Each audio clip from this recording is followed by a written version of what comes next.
Isipin mo, Legendary Hero Skin, 75 pesos lang. Isa to sa pinaka maangas na skin ng Grand Warden.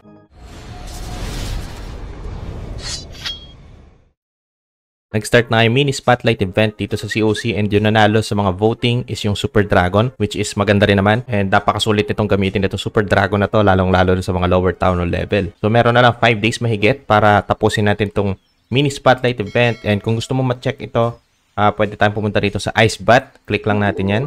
Tapos may nakuha tayong Ice Cube na 200.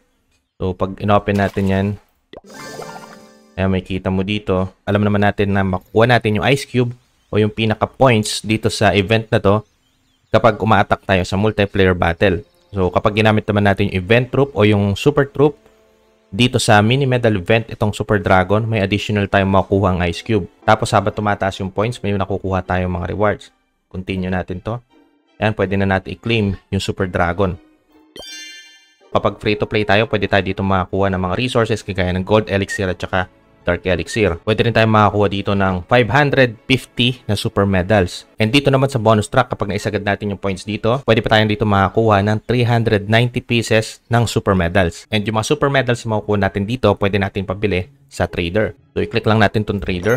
And makikita mo dito na talaga namang napakaganda na mga pwede natin makuha dito sa trader. So, kung meron tayong 940, pwede natin mabili. Dito is itong mga decoration, kagaya ng cherry bonsai, o kaya naman itong Champion's Flame. Itong Sketch Summoner at saka itong mga scenery at saka mga legendary skin is pwede lang natin siya mabili kapag nag-purchase tayo ng mini pass event. May mga makukuha tayong additional na super medals. Tapos kung free to play yung gaming mo, pwede mong ipambili yung mga super medals mo ng mga resources kung ayaw mo ng decoration. Kung free to play game ka tapos nakakuha ka ng 940 medals, I suggest na bumili ka na lang ng isa sa mga decoration na to, kasi kapag binili mo siya ng mga magic potion at saka ng mga resources dito, masasabi ko na hindi siya ganun kasulit, kasi itong mga resources na to, nakukuha natin siya anytime sa napakaraming way. Unlike itong mga decoration, minsan lang dumarating yung mga ganitong chance na makabili tayo ng mga exclusive decoration. Ako sa mga account ko, siguro pipiliin ko dito itong Cherry Bonsai. Gusto ko rin naman yung Champion's Flame, pero sa tingin ko parang mas maganda itong Cherry Bonsai. Medyo nahihilig na kasi ako sa mga puno. So ganun yata pag tumatanda na, di ba?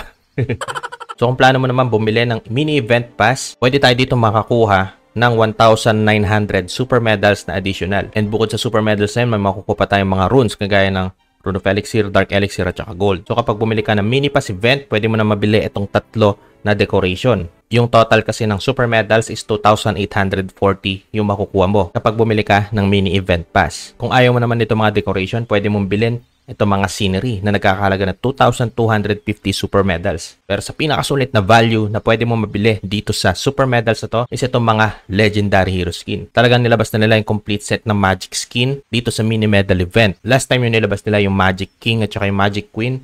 Right now yung Magic Warden at saka yung Magic Champion. Tapos nilabas na rin nila dito yung Beat King at saka yung Heart Hunter Queen. Para sa akin lang naman, kung sa pinakamataas na value na bibilin mo na hero skin dito, piliin mo itong Magic Warden o kaya itong Magic Champion. May kita mo yung Magic Warden, talagang sobrang napaka-astig nito. Para sa akin, talagang isa to sa pinaka maangas na skin ng Grand Warden. And ngayon, pwede mo siyang mabili sa napakababang halaga lang. Kaya may kita mo yung Grand Warden na to, may kita mo para siyang si Kakashi na merong kuryente sa kamay, di ba? Parang si Killua, parang gano'n. And bukod ba doon, yung animation niya kakaiba talaga. Pwede mo rin naman piliin itong Magic Champion.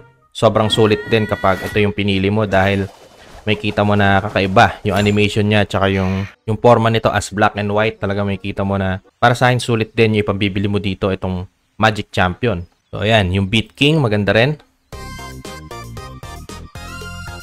Lalong-lalo na kung nagko-collect ka ng mga hero skin. Yung Heart Hunter Queen, para sa hindi siya ganun kasulit. Pero kung collector ka ng mga hero skin, ito na yung chance mo na mabili itong hero skin na to sa napakababang halaga. Ang halaga nito, nung unang labas nito, 500 pesos. Pero right now, ang halaga ng mini pass event is 150 pesos sa regular price. Pero makikita mo dito sa aking window na ang halaga ng mini event pass, 75 pesos lang.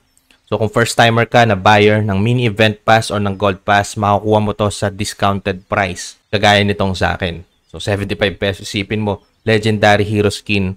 Tapos makukuha mo ng 75 pesos lang, tapos napakaganda pa ng mga option ngayon. Lalong-lalo na sa Grand Warden. So yun lang, dito na matatapos yung aking video. Maraming salamat po sa panonood. Kung nagustuhan nyo po to, like and subscribe na po kayo sa aking channel. Maraming salamat po.